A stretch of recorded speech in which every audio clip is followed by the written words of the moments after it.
Hello students, good evening to you all. In today's video, we will discuss the another plant hormone, that is the abscisic acid, which is also called the ABA hormone. In the series of the plant growth regulators, we have discussed about the auxin, cytokinin and gibberellin so far.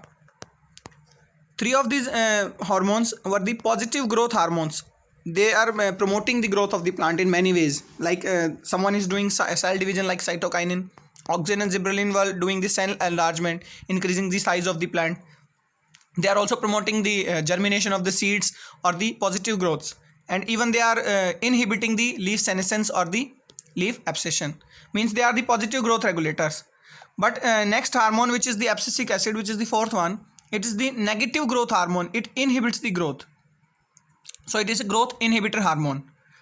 It is also called the dormin because it keeps the things in dormant stage. बहुत सारी चीज़ों को जो है dormant stage में ही रखता है plant में, ग्रोथ होने नहीं देता उनकी, because it is a growth inhibitor hormone. That's why it is sometimes also called the dormin hormone. More commonly it is also called the stress hormone because it mainly or it produces more in amount, more in concentration whenever the plant is at stress condition, whether in a water stress or in a temperature or a salinity stress. The ABA concentration will be more because ABA regulates some functions which can keep the plant alive into that stress condition. For example, if there is a temperature stress, there is so much of the temperature and the sunlight also. So if the stomata will remain open in such high temperature, so all of the water will transpire through the plants.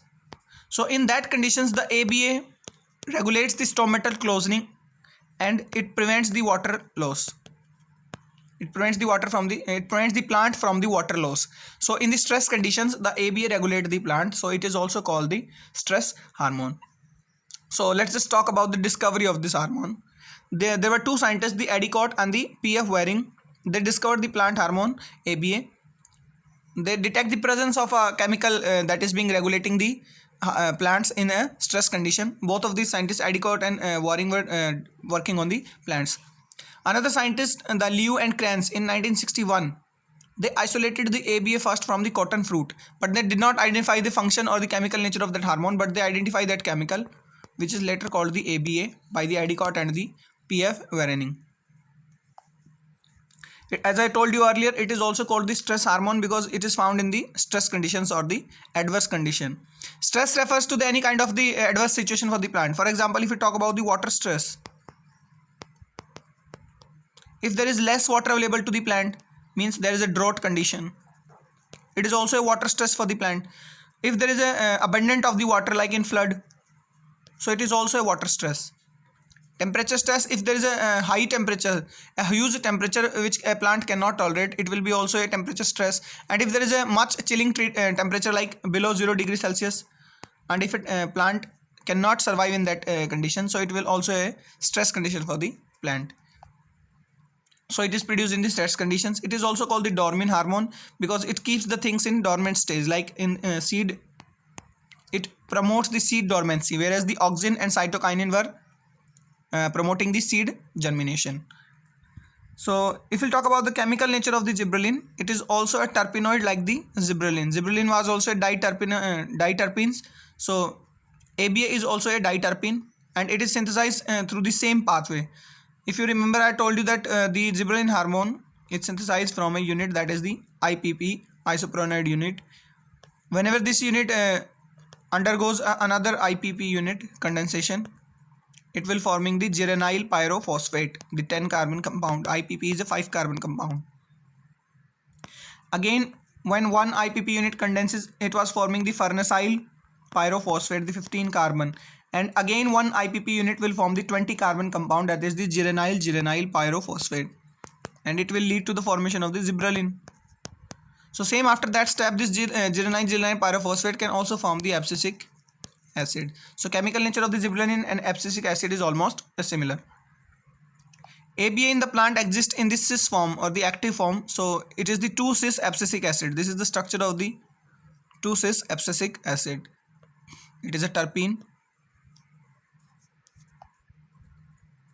So now let's moving to the main portion or the very important portion, that are the uses or the mechanism of action of the abscisic acid. In our first unit we have studied about the closing of the stomata, that whenever there is a concentration of ABA is high in the plants, then what it does is it inhibits the potassium ions uptake in the guard cells. So whenever the potassium ions will not available, the solute concentration will not increase. Whenever the solute concentration increases, the water will move inside the cell, inside the guard cells, and whenever the water move inside the guard cells was becoming turgid, and due to the turgidity of the guard cells, this stomal pore was opening. So until the potassium ions are being accumulated into the guard cells, the solute concentration will become higher and it will accepting the water from the surrounding cells, and these cells will remain turgid and the stomata will open. But ABA, whenever the ABA is present, it stops the uptake of the potassium ions, and if the potassium ions are stopped, the water potential will again balance, the solute concentration will decrease, and the intake of the water will stop. If the intake of the water will stop, the guard cells will not remain turgid and the stomal pore will close. So conclusion is that the ABA promote the stomatal closing. This we have also discussed in the Leavitt's active potassium pump theory in the unit 1, that is the physiology of the water or the plant water relationship. Talking about the next function of the abscisic acid, that it induces or promotes the dormancy. The chemical nature of the abscisic acid is such that it keeps the things in the dormant stage. For example, if a leaf is developing, like meristematic cells are being dividing, whenever the cytokinin is present, the cells are dividing ultimately, or the cells are becoming enlarged due to the presence of the auxin and the cytokinin. But whenever this abscisic acid will present there, so it will retard the functions of the auxin, gibberellin and the cytokinin, and it will keep that meristematic cell into the dormant stage, so that the leaf formation is inhibited. And if the leaf formation or something else is being inhibited, so ultimately the growth is being inhibited. So it is a growth inhibitor hormone. Particularly in the case of the seeds, the viable seeds which have ability to germinate, even if the favorable conditions are available to this seed will not germinate if the ABA is present in these seeds, because the ABA keeps the seeds into the dormant stage. Dormant stage is being beneficial as well as harmful for the plants. It is beneficial in the unfavorable conditions. Whenever the conditions are not favorable, the seed should remain in the dormant stage. But even in the favorable conditions and the ABA is present, the seed will not germinate. So it is also called the dormant hormone, or it promotes the dormancy in the seeds. Talking about the auxin, cytokinin or the gibberellin, they were promoting the germination of the seed, but it is promoting the dormancy of the seeds, means it is inhibiting the germination of the seed. Talking about the next function, the ABA promotes the senescence. Senescence is the natural aging.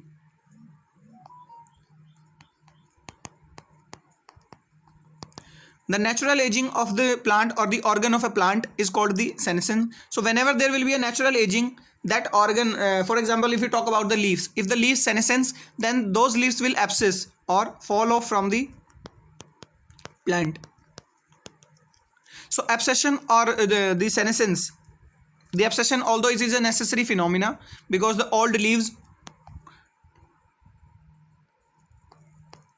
loses their efficiency for the photosynthesis, so it is an essential process that those leaves should abscess. But in natural conditions, it causes the soon natural aging, or it promotes the senescence. For example, if a leaf is being senescence in 3 months, naturally whenever the ABA is not present, but whenever we will put the ABA, this leaf might undergo senescence into 1.5 months. So it causes the senescence. The ABA promotes the senescence. That's why it is a negative growth. It is a negative impact on the plant, that the naturally these parts are being senescized in the 3 months, but in the presence of the ABA they are senescing soon. So it make the plants old very soon. So it is a negative growth. Talking about the next function, the ABA accelerates the leaf abscission. It accelerates the falling off of the leaf. In the auxin, we have discussed that auxin prevent the leaf abscission. Auxin prevent the leaves from falling, the old leaves from the falling, but this causes the leaf abscission. So, but indirectly, because the ethylene causes the direct leaf abscission, but ABA increase the concentration of the ethylene. Ethylene is another hormone which is a gaseous hormone causing the fruit ripening mainly, also called the fruit ripening hormone. So the ABA promotes the concentration of the ethylene, and the ethylene causes the leaf abscission directly, and whereas the auxin prevent the leaf abscission. So it is also a negative growth impact, that even before the time it can abscise the leaves. Next is it promotes the flowering in a few short day plants. Like the gibberellin was promoting flowering in some long day plants, ABA found to be cause flowering in some short day plants, but it is not a flowering hormone. Flowering hormones are always the florigen and the vanillin. So next function is it stimulates the release of the ethylene. As I told you earlier, it indirectly causes the leaf abscission and it increases the concentration of the ethylene, which is another hormone that we will discuss after the abscisic acid.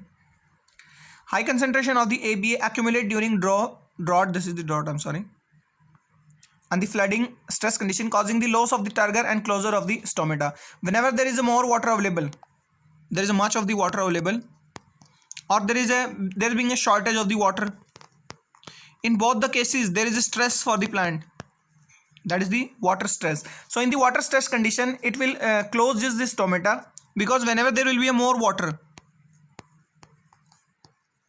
or there is a water lodged soil, so there will be more transpiration.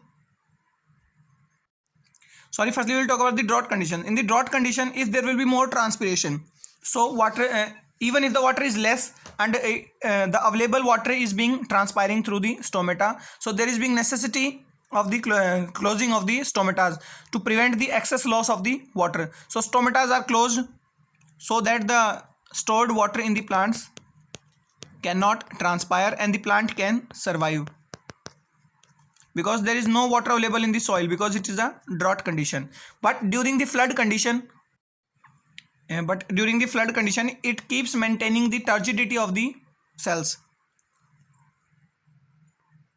If the water is more, it will enter the guard cells, and the guard cells will turgid in the stomata become open.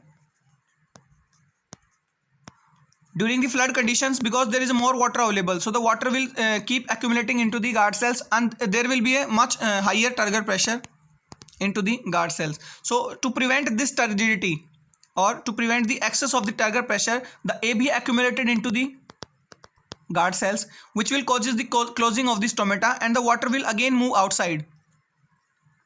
And once a stage is achieved when the water will start again moving outside, so there will be a homeostasis or a equilibrium maintained in that plant cell. So the excess of the water which is available in the surrounding, suppose this is a plant and there is water outside, because it is a flood condition, so it will not enter the cell, because already the turgidity is being high in the plant. So the more water cannot enter into the guard cells or into the plant cells due to the accumulation of the ABA inside the guard cells or the plant cells. So this was all about the abscisic acid. That's all for today. Have a nice day.